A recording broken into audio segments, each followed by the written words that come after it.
자, 교재 123페이지입니다. 123페이지 2번. 자, 용도지역 미지정, 미세분지역에 대한 행위제한 등이 있습니다. 먼저 읽어드리고 설명을 들 수 있도록 준비하겠습니다. 자, 1번. 이 파트는 아주 출제가 자주 돼요. 자주 되기 때문에 별표를 해두셔야 될 것 같습니다. 자, 읽어드립니다. 1번부터 집중하시고요. 자, 도시지역, 관리지역, 농림지역, 자연환경 보존지역으로 몇 개의 용도지역이죠? 4개. 자, 도시적, 관리적, 농림적, 자연환경 보존적으로 용도가 지정되지 아니한 지역에 대해서는 동그라미 하십시오. 금폐율, 용적률 동그라미 하십시오. 각각. 금폐율 동그라미, 용적률 동그라미.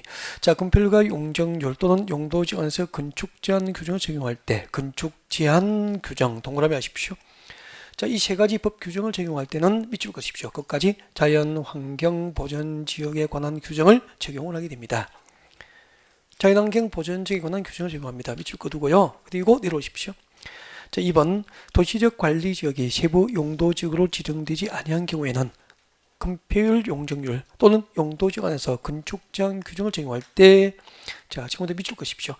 해당 용도지역이 도시지역이라면 줄 것이죠. 해당 용도지역이 도시지역인 경우에는 녹지지역 중에서 무슨 녹지지역이죠? 보전 녹지지역, 보전 녹지지역. 보전 녹지지역 앞뒤로 가라하시면 돼요. 계속 줄 것이죠. 보전 녹지지역에 관한 규정을 적용하고, 관리지역인 경우에는 계속 줄 것이죠. 보전 관리지역 앞뒤로 가로 보전 관리지역에 관한 규정을 적용을 하게 됩니다. 여기까지 하시면 되고요. 그런데 3번은 3, 4월에 들어가요. 3, 4월에 들어가니까 3번은 좀 어려워요. 어려우니까 다른 수업을 좀 듣고 그 다음에 들어가는 게 좋아요. 그래서 지금 들어가면 어렵기만 어렵고 힘들어요. 감당이 안 되니까 욕심내지 않도록 하고요. 중요한데 3, 4월에 설명이 됩니다. 알겠죠? 기다려 주시고 일단 위에 거 기본적인 사항도 출제가 자주 되기 때문에 일단 기본적인 사항 방금 읽어드린 것을 여러분 설명할 수 있도록 준비를 하겠습니다. 그리고 125페이지 오십시오. 125페이지예요. 여러분 교재 125페이지에서 오른쪽 상단에 봅니다. 저 위에 보면은 4번에 도시지역에서 다른 법률의 적용 배제라고 나와 있을 겁니다. 별표하시고 암기라고 적으시고요.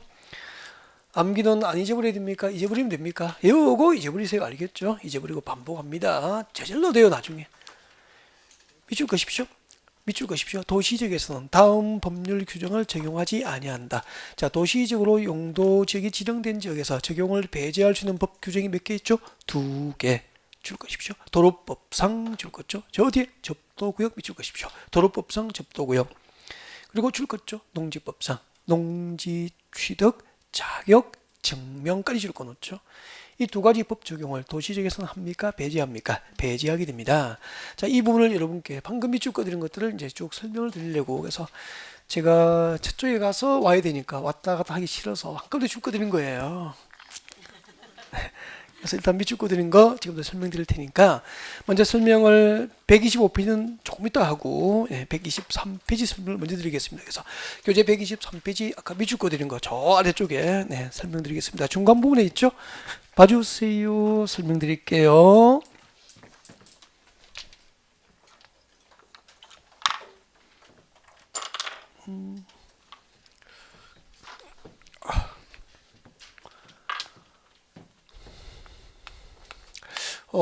금필 용적률 그리고 건축 제한, 행위 제한의 특례 규정입니다. 행위 제한 특례 규정의 일종이죠.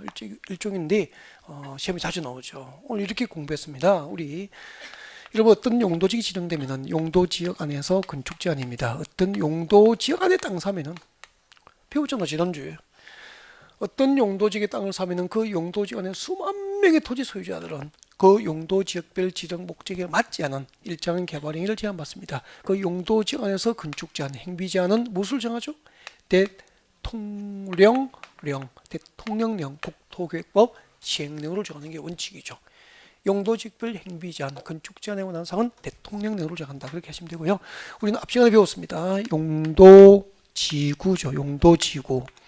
용도지구 안에서 행위 제한, 건축 제한은 도시군 계획 조례죠. 도시군 계획 조례로 정함을 원칙으로 하죠. 그러니까 이렇게 나란히 적어야 비교가 되잖아요. 이제 따로따로 외울 수는 있지만 그래서 용도지역별 행위 제한은 대통령령, 용도지구별 건축 제한은 도시군 계획 조례로 정하는 게 원칙이죠. 용도구역별, 용도구역 안에서 행위 제한, 건축 제한은 아까 용도구역이 몇 개 있었죠? 5개. 그 5개 용도구역별 행비자는 다 달라요. 다 다르다고. 각각 외워야 된다고. 이렇게 원칙 해가지고 원칙 예외로 정리할 게 없잖아. 다 외워야 된다고. 그래서 그 중에서 우리는 오늘 하나 했죠. 입지규제 최소구역 안에서 행비제한, 건축제한은 입지규제 최소구역 계획 그렇게 배운 거잖아요. 자, 이렇게 용도지역, 용도지구 안에서 건폐율, 용도지역 안에서 건폐율과 용적률, 건축제한 규정을 적용할 때 특례를 지금부터 공부하겠다는 거죠. 자, 그러면은 이제 방금 읽어드린 거 설명드릴게요. 여러분 봐주세요. 이것도 가만히 보고 이제 메모를 그림을 그려도 괜찮은데 저는 안 그렸으면 좋겠어요. 개인적으로는 그릴 필요가 없고요. 그냥 알고 시험 치면 돼요. 그래서 그림 그리지 말고 듣는 게 좋을 것 같아요. 근데 나는 꼭 그리고 싶어 그러면 할 수 없고 저는 개인적으로 안 그렸으면 좋겠습니다. 여러분 봐주세요. 그리다가 늘 쉬운 거 어렵게 하더라고. 늘 그런 거죠. 그래도 게 만족하고 그렇게 되고 하니까. 자, 여러분 여기 우리 용도지가 이렇게 배웠잖아. 전국토를 대상으로 하는 전국토.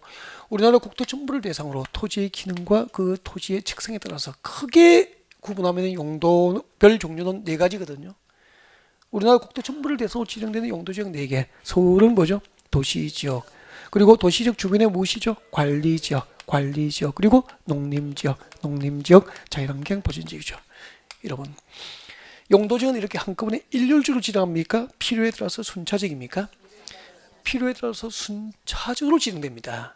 그럼 필요에 따라 순차적으로 지정되니까 우리 국토의 일부는 아직까지 용도지역이 미지정된 지역이 있다 없다? 있다는 거죠. 그러니까 여러분이 땅 사면은 도시지역, 관리지역, 농림지역, 자연환경 보전지역으로 용도지역이 미지정된 지역이 있어.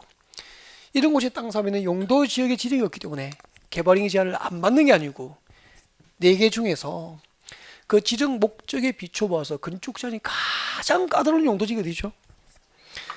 자연환경 보전지역이죠. 자연환경 보전 지정 목적이 6개를 글자 한 톨도 안 틀리게 외우기로 했죠. 자연환경 보전, 수자원 보전, 해안 보전, 생태계 보전, 상수 및 문화재 보전 이 5가지 보전과 수산자원 보호, 육성 이렇게 외우려고 했죠. 자, 그래서 그 중에서 건축 제한이 가장 까다로운 자연환경 보전지역에 적용해야 될 건폐율과 용적률과 그리고 건축 제한 규정이 적용되는 거예요.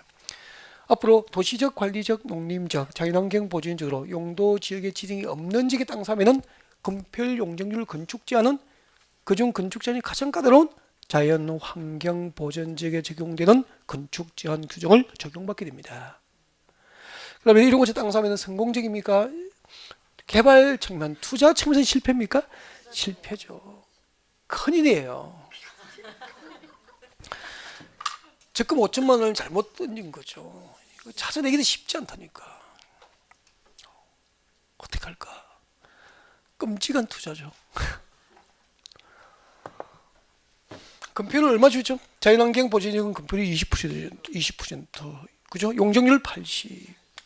뭐 하려고 이걸로? 그리고 자연환경 보전은 아까 5가지 보전의 목적이고 수산자원 보호 육성의 목적이 되면 그 6가지 목적에 위배되는 개발 행위는 허용되지 않기 때문에 일반적인 개발은 금지되어 있고요. 현재 거주하는 농업인과 임업인의 그 농업 생산과 임업 생산에 필요한 최소한의 개발만 허용이 됩니다. 그러면 농업인 주택을 짓거나, 그죠? 네, 그리고 농업용 창고나 퇴비사, 축사 정도만 허용이 돼요. 일반적인 개발은 안 돼요. 여러분 퇴비사, 축사, 농업용 창고 지어서 땅값이 올라요. 그렇게 개발해서 안 되는 거잖아. 가는 거 아니라고. 그래서 우리 토지용 계획을 확인했어. 근데 용도 지역에 지정이 없는 거야. 도시적, 관리적, 농림적, 자연환경 보전지역 중 한 개에 해당하지 않는 거야. 그런 땅은 쳐다보지 않는 거죠. 그죠? 가볼 필요도 없다니까. 그 다음에 이 중에서 물어볼게요. 도시적, 관리적, 농림적, 자연환경 보전 4개의 용도지역 가운데서 대통령령으로 세분되는 게 뭐죠? 도시적과 관리적이잖아. 도시지 세분되면 주거지역만 물어볼게요. 주거지역 제일 위에 전, 일, 준, 전용 주거지역과 일반 주거지역과 준주거지역 물어볼게요. 주택의 층수에 따라서 1종부터 3종까지 세분되는 것은 전용 주거지역입니까? 일반 주거지역입니까? 일반 주거지역. 일종전용 주거지역은 단독주택 중심의 양호한 주거환경 보호가 목적이죠. 2종은요? 공동주택 중심의 양호한 주거환경 보호가 목적이었죠. 뭐 이렇게 도시지역은 시분됩니다. 그리고 관리지역이 시분되죠. 관리지역 중에서 도시지역 사촌은 계획관리지역. 계획관리지역은 도시지역 편입이 예상되어 있는 지역이다. 제한적 이용개발이 허용되어 있는 지역이다. 계획적, 체계적 관리가 필요한 지역이다. 그리고 관리지역 중에서 농림지역으로 지정하여 관리가 곤란하면은 생산관리, 자연환경 보전지로 지정하여 관리가 곤란하면은 보전관리죠. 이 정도 속도를 개화하지 않고 말씀할 수 있으면 잘하신 거죠. 복습 많이 하셨구나. 감사합니다. 네. 구멍만 봤다가 칭찬받을 때도 있고. 자, 그 다음에 시작할게요. 다시. 자, 그러면은 도시지역이 세분됩니다. 도시지역이 세분되면 이렇게 세분되잖아요. 크게 하면은 네 가지. 주거지역, 상업지역, 공업지역, 녹지지역이 다시 세분하면 녹지지역은 몇 개? 3개. 녹지지역 3개. 진달래 피고 새가 울면은 무슨 녹지지역이었죠? 보전녹지지역. 장기적으로 개발돼요, 안 돼요? 안 돼요. 도시의 자연환경 보전이 목적이었습니다. 매화꽃 피고 생수유 피고 뭐죠? 생산녹지. 이때 생산은 무슨 생산이죠? 농업적 생산을 위해서 개발이 유보되어 있으니까 여기는 과수원하고 전답 과수원이 있다고 그랬죠? 농지, 도시적 안에 농지가 있는 곳이야. 주로 과수원이 있고 밭이 있고 이런 곳은 이제 산수유 피고 매화꽃이 피게 되죠. 제한적이지만 개발이 가능해 뭐죠? 자연녹지적이 되죠. 그러면은 도시적 중에서 그 지정 목적에 비춰봐서 건축자의 가장 까다로운 용도지역이 어디죠? 보전녹지지역이라고. 근데 여기는 도시적으로 용도지역이 지정된 상태에서 멈춰버리고 아직까지 주거지역, 상업지역, 공업지역, 녹지지역으로 세분이 안 된 거예요. 미세분된 거예요. 이렇게 도시적이 세부적인 용도지역으로 즉 주상공동으로 미세분된 지역의 땅 사면은 도시적이 세분된 용도지역 가운데서 건축자는 가장 까다로운 보전 녹지지역에 적용해야 될 뭘 적용하죠? 건폐율, 용적률, 건축 제한이 적용되는 거야. 성공했습니까? 실패했습니까? 실패. 그러니까 서울에서 땅 살 때 가장 조심해야 될 거 보전 녹지죠. 그리고 보전 녹지로 취급받는 곳이 어디죠? 그냥 도시지역으로 지정되어 있는 상태고 아직까지 주상공독으로 이름을 정하지 않은 땅은 보전 녹지적으로 법적으로 똑같이 취급해 버리는 거야. 조심해야 되겠죠. 네. 이런 곳은 땅값 비싸요? 싸요? 싸겠죠. 싸면은 사면 돼, 안 돼? 싸고 좋으면 사요. 일반적으로 사면 안 된다고 그랬죠, 그죠? 안 사는 걸 원칙으로 해야 됩니다. 진짜 고급 정보나 진짜 전문가와 믿을 수 있는 전문가의 컨설팅 없이는 안 사야 될 땅이 이런 거죠. 관리지역입니다. 관리지역이 세분되면 3개가 있었습니다. 3개 바로 하겠습니다. 생산관리지역, 계획관리지역, 보전관리지역. 그러면은 농림지역 사촌, 도시지역 사촌, 자연환경 보전지역 사촌이니까 관리지역 중에서 건축자의 가장 까다로운 용도지역은 보전관리지역이죠. 그러면 여기는 관리지역으로 지정된 상태에서 멈춰버린 거죠. 관리지역이 세부적인 용도지로 미세분된 거예요. 이렇게 관리지역이 세부적인 용도지로 미세분된 것은 관리지역이 세분된 용도지역 가운데서 건축자의 가장 까다로운 보전관리지역에 적용해야 될 건폐율, 용적률, 건축장 규정이 적용되는 거예요. 여기까지 공통점이 뭐냐면 이걸 왜 제가 그림을 그릴 필요가 없다고 했느냐면 하나로 이해하면 끝나버린 거잖아. 우리 국도 가운데서 용도지역이 미지정됐거나 도시지역과 관리지역이 세부적인 용도로 미세분된 지역은 그중 건축장이 가장 까다로운 용도지역에 적용해야 될 건폐율, 용적률, 건축장 규정이 적용된다. 그거 하나 기억하면 끝난 거 아니에요, 수험 준비가. 용도지역의 지정이 없거나 도시지역과 관리지역이 세부적인 용도지로 미세분된 지역은 그중 건축제한이 가장 까다로운 용도지역에 적용해야 될 건폐율, 용적률, 건축 제한 규정이 적용된다. 그렇게 한마디 이해하면 끝난 거지 뭐. 맞죠? 이 그림 그리면 얼마나 할 일이 많아. 필요 없어 진짜. 계속 이해하면서 입으로 반복하는 거. 그게 좋아요. 손으로 반복합니까? 입으로 합니까? 입으로. 소리는 내야 됩니까? 마음속으로 하면 됩니까? 마음속으로. 그게 제일 좋습니다. 계속 반복하는 게 좋아요.